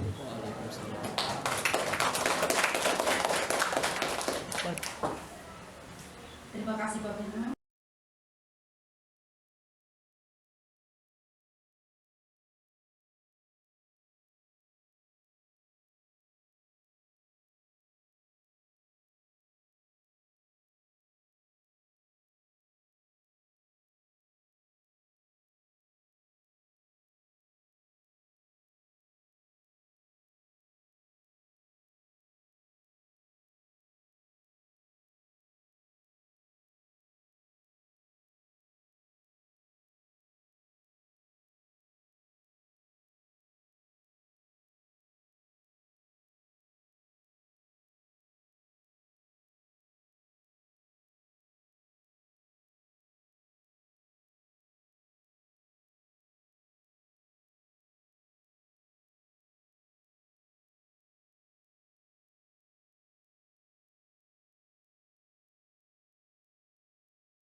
Oke, lanjut.